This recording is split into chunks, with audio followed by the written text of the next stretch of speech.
નમસ્કાર વિદ્યાર્થી મિત્રો, સરસ્વતી ગ્રુપ ઓફ એજ્યુકેશન દ્વારા ચાલતા આ ઈ-લર્નિંગ પ્રોગ્રામમાં હું બ્રિજેશ સાકળેચા ફરી એકવાર આપ સૌનું રંગારંગ સ્વાગત કરું છું.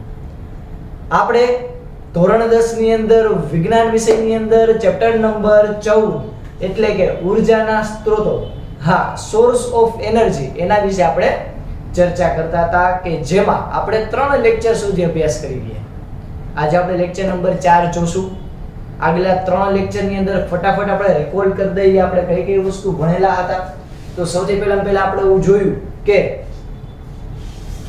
ઊર્જા કોને કહેવાય, ઊર્જાના અલગ અલગ સ્વરૂપો વિશે આપણે જોયું. ઊર્જાનું હંમેશા એક સ્વરૂપમાંથી બીજા સ્વરૂપમાં રૂપાંતર થતું હોય છે. પછી આપણે આ ઊર્જા ક્યાંથી મળે છે તો કે ઊર્જાના સ્ત્રોત કે જેને આપણે બળતણ કહીએ. તો આ બળતણ છે એ ઉત્તમ ઊર્જાનો સ્ત્રોત કોને કહેવાય અને ઉત્તમ બળતણ કોને કહેવાય, આપણે એના વિશે ચર્ચા કરી. ત્યારબાદ આપણે અશ્મિભૂત બળતણ છે એના વિશે અભ્યાસ કરેલો કે આ અશ્મિભૂત બળતણ શું છે તો કે ભાઈ પૃથ્વીના પેટાળની અંદર, જમીનની અંદર લાખો વર્ષ પહેલા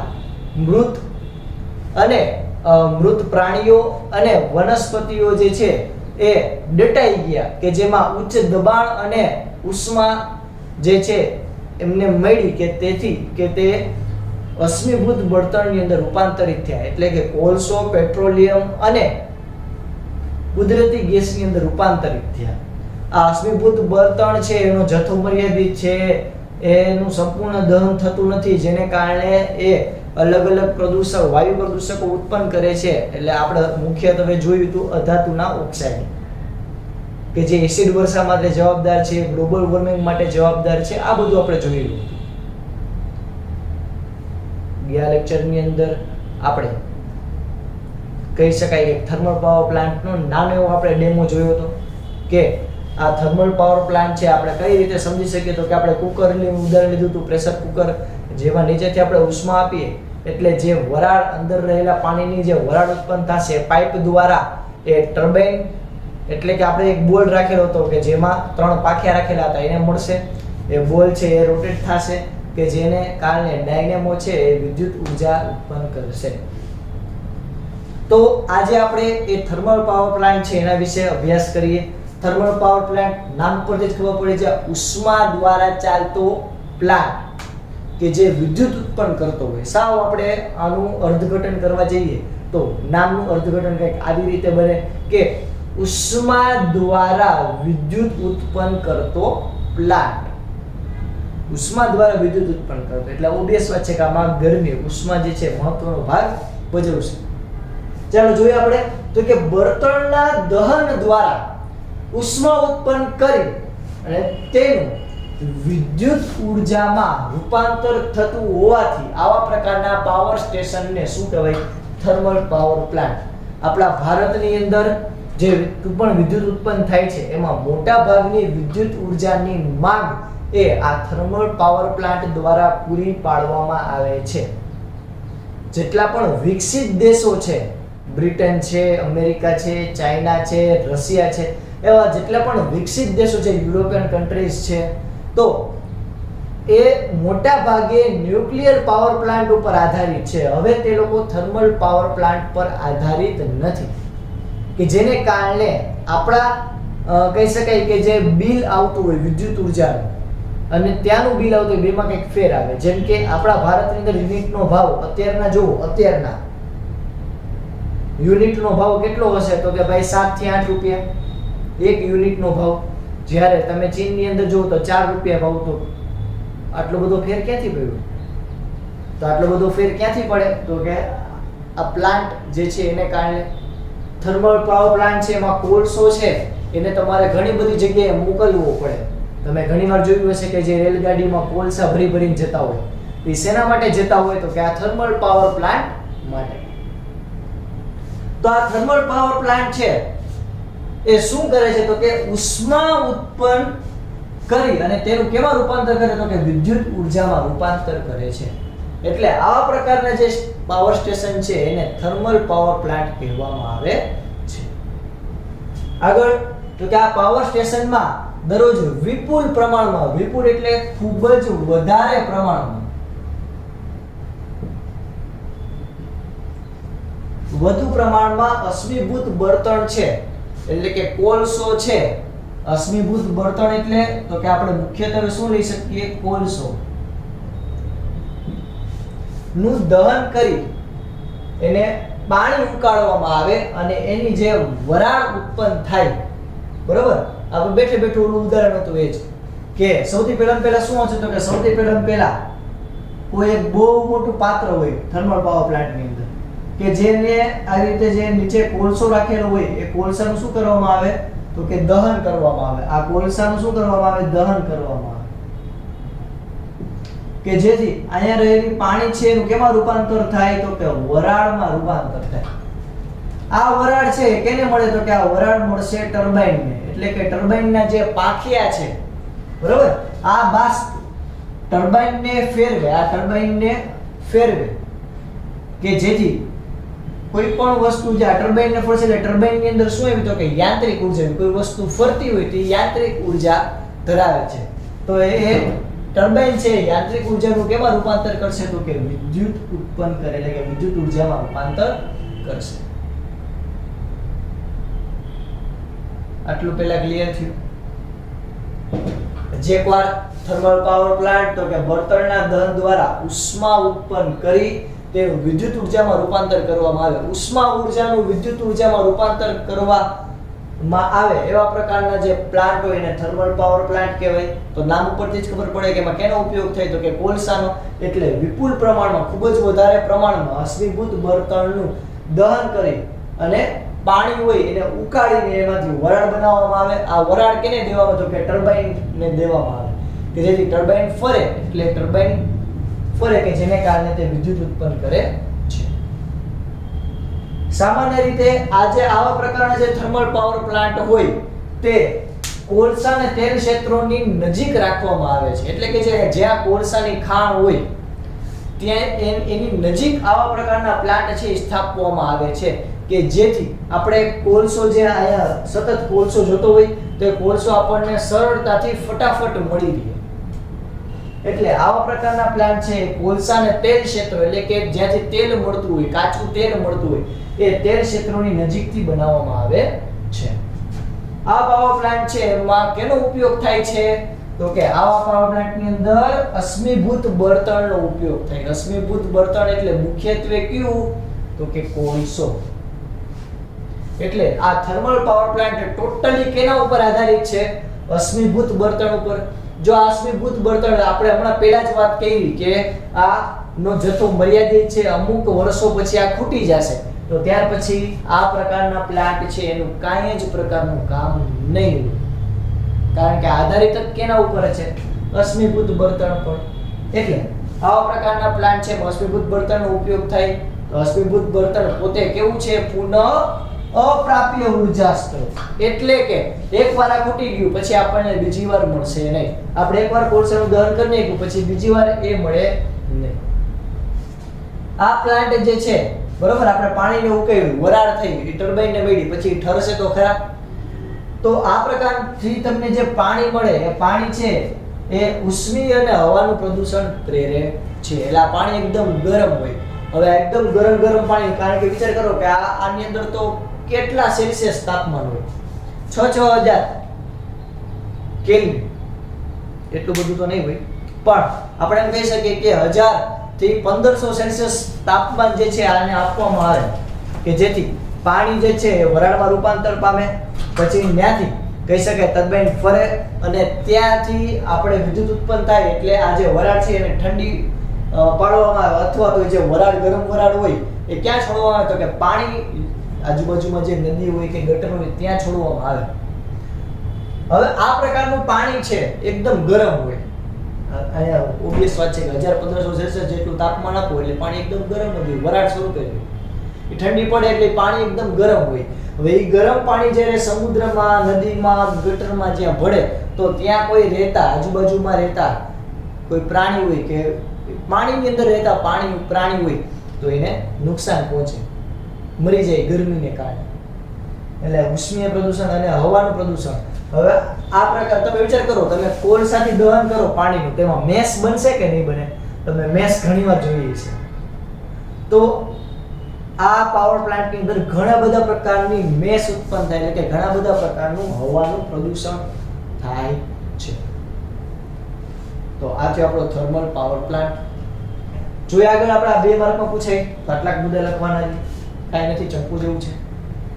હવે આ પછી આપણે આગળ જોઈએ જળ વિદ્યુત પ્લાન્ટ, કે જેને હાઇડ્રો પાવર પ્લાન્ટ તરીકે પણ ઓળખવામાં આવે છે. જળ એટલે હાઇડ્રો, વિદ્યુત એટલે પાવર, પ્લાન્ટ એટલે પ્લાન્ટ. હાઇડ્રો પાવર પ્લાન્ટ તરીકે પણ આને ઓળખવામાં આવે છે. ઓકે, હવે હાઇડ્રો પાવર પ્લાન્ટ છે કેના ઉપર આધારિત છે? તો કે પાણી ઉપર આધારિત છે. પહેલા આપણે સમજી લઈએ, પછી આપણે થિયરી જોઈએ. જ્યારે આપણને ખબર છે કે કોઈ નદી વહેતી હોય તો નદી ઉપર મોટા મોટા બંધ બાંધવામાં આવે, કોઈ મોટી નદી હોય તેના ઉપર તો બંધ બાંધી દીધું એટલે પાણી જે છે આમ પહેલા વહેતું હતું એ શું થઈ ગયું? રોકાઈ ગયું. તો પાણી પહેલા વહેતું હતું એટલે એ ગતિ ઊર્જા ધરાવતું, હવે ઊભું રહી ગયું, બંધ બની ગયું એટલે એ પાણી ઊભું રહી ગયું. તો એ ગતિ ઊર્જાનું કેમાં રૂપાંતર થયું? સ્થિતિ ઊર્જામાં. પછી તો કે જ્યારે પણ ડેમના પાટિયા છે એને ખોલવામાં આવે એટલે ઉપરથી પાણી ક્યાં પડશે? નીચે પડશે. હવે ઉપરથી પાણી નીચે પડે, અહીંયા હું પંખો રાખ દઉં એટલે જો માની લો કે આ પંખો છે, ઉપરથી પાણી આમ નીચે પડ્યું છે, પંખાને ફેરવશે. એવી રીતે નીચે ટર્બાઇન રાખેલા હોય, ટર્બાઇન ફરે, આપણે ટર્બાઇન ફેરવવાથી મતલબ છે. જેવું ટર્બાઇન ફેરવું એટલે આપણે વિદ્યુત ઊર્જા મળી. આપણે થર્મલ પાવર પ્લાન્ટમાં એ જ કરેલું હતું. એમાં આપણે વરાળની મદદથી ટર્બાઇનને ફેરવ્યું, જેવું ટર્બાઇન ફેરવ્યું એટલે વિદ્યુત ઉત્પન્ન થશે. કઈ રીતે એ આપણે 13મા ચેપ્ટરમાં જોશું, પણ અત્યારે આપણે એટલું મગજમાં રાખીએ કે જેમ ટર્બાઇન ફરશે એમ વિદ્યુત ઉત્પન્ન થશે.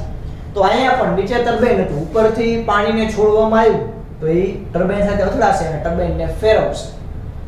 જેવું ટર્બાઇન ફેર્યું એટલે આપણા ખાતામાં વિદ્યુત ઉર્જા આવી. બરોબર? તો ઊંચાઈએથી નીચે પડતા પાણીની, ઊંચાઈએથી આમ ઊંચે કોઈ પાણી રહેલું હોય એમાંથી નીચે પડતા પાણી, નીચે પડતું હોય ને એવા પાણીની વાત કરીએ છીએ. તો ઊંચાઈએથી નીચે પડતા પાણીનું સ્થિતિ ઊર્જાનું વિદ્યુત ઊર્જામાં રૂપાંતર કરે એવા પ્રકારના પ્લાન્ટને કેવું કહેવાય? જળ વિદ્યુત પ્લાન્ટ અથવા તો હાઇડ્રો પાવર પ્લાન્ટ તરીકે ઓળખવામાં આવે છે. આપણા દેશમાં જેટલી પણ આ વિદ્યુત ઊર્જાની માંગ છે એમાંથી ચોથા ભાગની માંગ છે એ આ જળ વિદ્યુત પ્લાન્ટ અથવા તો હાઇડ્રો પાવર પ્લાન્ટ થી સંતોષવામાં આવે છે. એટલે આપણે જેટલી પણ ઊર્જા ઉત્પન્ન કરીએ, ફોર એક્ઝામ્પલ 100 જૂલ ઉષ્મા ઉત્પન્ન કરી તેમાંથી 25 જૂલ જેટલી તો આ પ્રકારના બંધથી જ આપણને મળે છે. બહુ સારી બાબત કહેવાય છોકરાઓ કે આપણે આ હાઇડ્રો પાવર પ્લાન્ટની મદદથી આપણે 25% જેટલી આપણી જે માંગ છે, ઊર્જાની જરૂરિયાત છે આપણે પૂરી કરીએ છીએ. વિકસિત દેશોની અંદર આના કરતાં પણ આનો રેશિયો, ટકાવારી વધારે છે.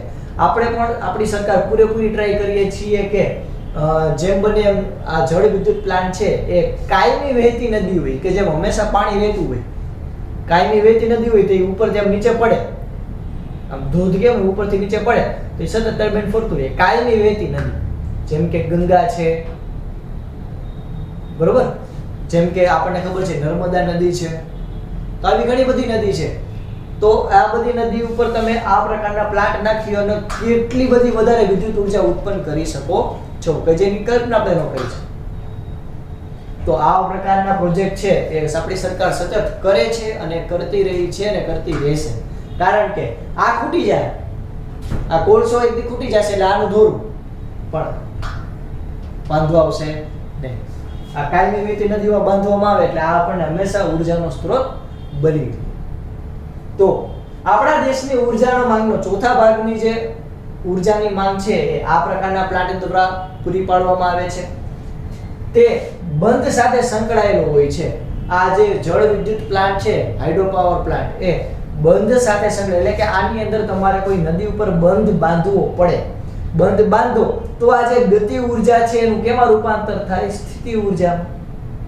એટલે આ બંધ બાંધવી એટલે શું થાય? તો કે જળ વિદ્યુત ઉત્પન્ન કરવા માટે, નદી ઉપર ખૂબ જ ઊંચા શું બનાવવામાં આવે? તો કે બંધ બનાવવામાં આવે છે. આ ઊંચા બંધ બનાવે એટલે શું થાય? તો કે પાણીના પ્રવાહને શું કરી નાખે? રોકી રાખે. પાણીનો પ્રવાહ રોકી રાખે કે જેથી માની લો કે અહીંયા કોઈ ડેમ બાંધેલો છે તો નદી અહીંયા સુધી આવશે, નદીનું જે પાણી છે અહીંયા સુધી આવશે, આગળ નહીં જાય. તો એનો મતલબ એમ કે આપણે એક બહુ મોટા વિશાળ જળાશય, બહુ મોટા એવા વિસ્તારની અંદર આપણે પાણીને સ્ટોર કરીને રાખ્યો છે, એકત્રિત કરીને રાખ્યું. જ્યારે આપણે ડેમના પાટિયા ખોલીએ, ડેમના દરવાજા ખોલીએ, ત્યારે આ વહેતા પાણી જે છે, પહેલા તો આપણે એને શું કીધું હતું કે ગતિ ઉર્જાનું કેમાં રૂપાંતર કર્યું? સ્થિતિ ઉર્જામાં. જ્યારે ઊંચાઈ પરથી પાણીને પાઇપ દ્વારા નીચે તળિયે રહેલા ટર્બાઇન ઉપર મોકલવામાં આવે તો ટર્બાઇન શું થાય? ફરશે. ટર્બાઇન ફરશે તો શું ઉત્પન્ન થાય? વિદ્યુત ઉર્જા ઉત્પન્ન થશે. છે સાવ સિમ્પલ, કાંઈ નથી. બરાબર? તો આ પ્રકારના જે પ્લાન્ટ હોય એને શું કહેવાય? તો કે હાઇડ્રો પાવર પ્લાન્ટ. ઓકે, હજી એકવાર આની અંદર શું પ્રસિદ્ધ થર્મલ પાવર પ્લાન્ટમાં? તો કે થર્મલ પાવર પ્લાન્ટની અંદર કોલસો હોય, કોલસાની મદદથી પાણી હોય એને ઉકાળવામાં આવે એટલે એની વરાળ બને.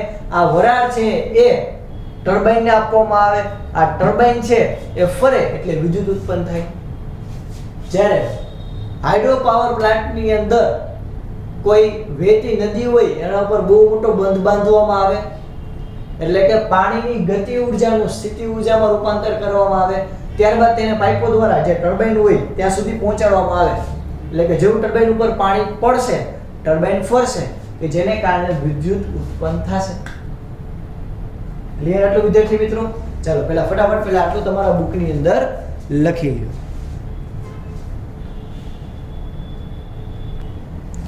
ચાલો આપણે આ જળ વિદ્યુત પ્લાન્ટ છે એના વિશે તો આપણે ચર્ચા કરી કે જળ વિદ્યુત પ્લાન્ટ કોને કહેવાય. હવે જળ વિદ્યુત પ્લાન્ટના ફાયદા અને ગેરફાયદા શું? તો આ જળ વિદ્યુત પ્લાન્ટ છે એ ઉર્જાનો બિન પ્રદૂષક સ્ત્રોત છે. બિન પ્રદૂષક સ્ત્રોત એટલે તો કે આમાં કોઈ પણ જાતનું કે પ્રદૂષણ થતું જ નથી. આપણે થર્મલ પાવર પ્લાન્ટની ચર્ચા કરી તેમાં જોયું કે કોલસાનો ઉપયોગ થાય કે જેને કારણે પાણીનું અને હવાનું પ્રદૂષણ થાય. જ્યારે આમાં તો કાંઈ પ્રદૂષણની વાત જ નથી આવતી, ખાલી ઉપરથી પાણી પાડવાનું, ચકેડી ફરે એટલે આપણને વિદ્યુત મળે. તેમાં તો કંઈ પ્રદૂષણ આવતું નથી. એનો મતલબ એમ કે સૌથી મોટામાં મોટો ફાયદો શું? તો કે આ ઉર્જાનો બિન પ્રદૂષક સ્ત્રોત છે. એટલે કે આમાં એક પણ પ્રકારના પ્રદૂષણ ઉત્પન્ન થતું નથી વિદ્યુત ઉત્પન્ન કરવા માટે. બીજું તો કે પુનઃ પ્રાપ્ય સ્ત્રોત છે. નદી છે એમાં એવું નહીં હોય કે પાણી ફૂટી જાય, કારણ કે આપણે બંધ એવી જ નદી ઉપર બનાવશું કે જે કાયમી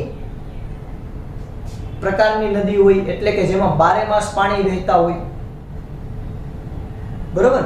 અને બીજું કે આવા પ્રકારની જે નદી હોય જેને આપણે 12 માસ કહી શકાય કે એ નદી ક્યારેય સુકાતી ન હોય, 12 માસ ભીની હોય, એ પ્રકારની નદી હોય તેમાં વરસાદને કારણે સતત નવું પાણી આવતું જ જશે. એટલે આ એક પ્રકારનો પુનઃપ્રાપ્ય ઉર્જા સ્ત્રોત છે. ફરીથી પાછો મળશે. કોલસો નહીં મળે. થર્મલ પાવર પ્લાન્ટની અંદર જે કોલસાનો ઉપયોગ થાય છે એ પાછો નહીં મળે, પણ પાણી તો પાછું મળશે.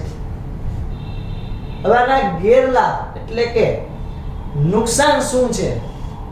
આ હાઇડ્રો પાવર પ્લાન્ટ આપણે પણ બહુ જ અગત્યના, તમે નુકસાન કરતા તમે એના ફાયદા જોવો ને તો અતિશય વધારે છે. પણ ઓબ્વિયસ વાત છે કે કોઈ પણ સિક્કાની બે બાજુ હોય જ. તો અહીંયા આ હાઇડ્રો પાવર પ્લાન્ટના અમુક નુકસાન પણ છે.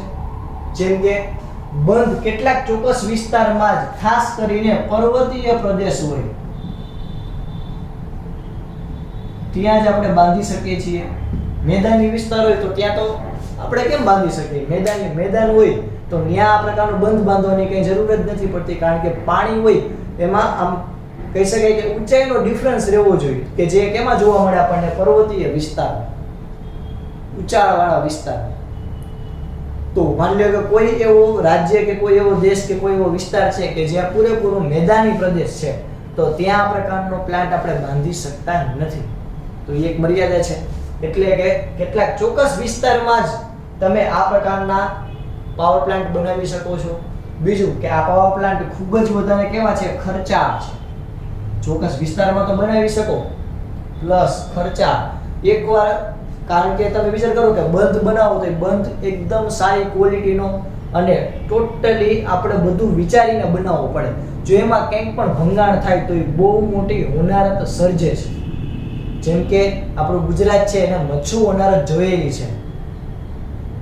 બરોબર? કે જે કોઈ બંધ છે બંધ નહીં પણ બંધની બાજુમાં કોઈ ભેખડ હતી એ તૂટવાને કારણે આખું જે કહી શકાય કે આખું મોરબી છે તણાઈ ગયું.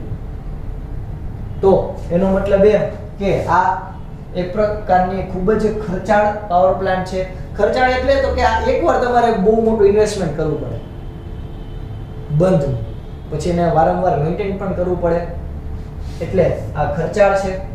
આ સિવાય તો કે બંધ નિર્માણથી ઘણી બધી કૃષિલાયક જમીન અથવા માનવ વસવાટો છે એ શું થઈ જાય તો કે નષ્ટ પામે. બંધનું નિર્માણ થાય એટલે આગળ નદી, જો માની લો કે મેં બંધ બાંધ્યો, આ નદી વહે છે, મેં બંધ બાંધી દીધો, તો આગળ કે નદી જશે જ નહીં, આગળ કે પાણી જે છે એ જશે જ નહીં, તો આગળની બધી જમીન છે એ સુકાતી જશે. તો ઉદ્દેશ વાત છે સાવ ન સુકાય, પણ આગળની જે નદીને પાણી પહેલા મળતું તેના કરતા નહીવત મળવા માંડ્યું, કે જેને કારણે આજુબાજુની જે જમીન હોય એ પણ ધીરે ધીરે સુકાતી જાય. એટલે કે જો તમે બંધ બાંધો તો કૃષિલાયક જમીનનો પણ નાશ થાય ને માનવ વસવાટો છે એનો પણ નાશ થાય. કારણ કે તમે માની લો કે આમ કોઈ બંધ બાંધ્યો કોઈ સરકારે અને એની રસ્તાની અંદર એટલે કે નદી જે વહેતી હોય એ રસ્તામાં જેટલા પણ ગામ આવતા હોય, કહી શકાય કે કોઈના ઘર આવતા હોય તે બધા દૂર કરવા પડે. કારણ કે જ્યારે ત્યારે પણ ડેમ ઓવરફ્લો થાય, આપણે ઘણીવાર વરસાદ સિઝનમાં સાંભળીએ કે નીચાણવાળા વિસ્તારને એલર્ટ કરવામાં આવ્યા, નીચાણવાળા વિસ્તારને દૂર કરવામાં આવ્યા. તો જેટલા પણ નીચાણવાળા વિસ્તારમાં આવતા હોય બધાને દૂર કરવામાં આવે છે, એટલે કૃષિલાયક જમીન અને માનવ વસવાટો નષ્ટ થાય છે. ત્યારબાદ તો કે મોટા નિવસન તંત્ર નાશ પામે. હવે નિવસન તંત્ર છે ને તમે આના પછીના ચેપ્ટરની અંદર અભ્યાસ કરશો, પણ હું તમને એક હિન્ટ આપી દઉં કે મોટા નિવસન તંત્ર એટલે શું. તો કે નિવસન તંત્ર એટલે તો કે કોઈ એક સજીવ એ ઘણા બધા સજીવો ઉપર આધારિત છે. જેમ કે આપણે ઘણા બધા સજીવ ઉપર આધારિત છે. કોઈ આપણે શાકાહારી હોય તો ઘણા બધા વનસ્પતિ ઉપર આધારિત છે. આજે દૂધીનું શાક ખાધું, કાલે મગનું શાક ખાધું, પરમદી આપણે કહી શકાય બટેકાનું શાક ખાધું, ત્યારબાદ આપણે ગુવારનું શાક ખાધું. તો આપણે ઘણા બધા વનસ્પતિ ઉપર ડિપેન્ડન્ટ છે. એવી જ રીતે કોઈ માંસાહારી પ્રાણી, કોઈ માંસાહારી માનવ હોય છે કે જે નોનવેજ ખાતા હશે, તે ઘણા બધા પ્રાણીઓ પર ડિપેન્ડ હશે. એને બકરીનું શાકય ભાવે, મરઘીનું શાકય ભાવે, તે ઘણા બધા પ્રાણીઓ પર ડિપેન્ડન્ટ હશે.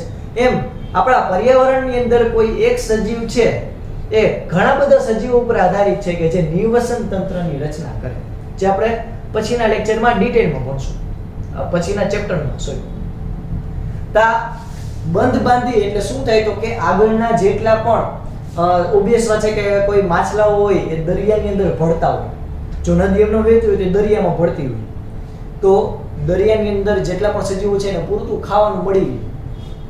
પણ એટલે એવું નથી કે દરિયામાં શોર્ટેજ છે,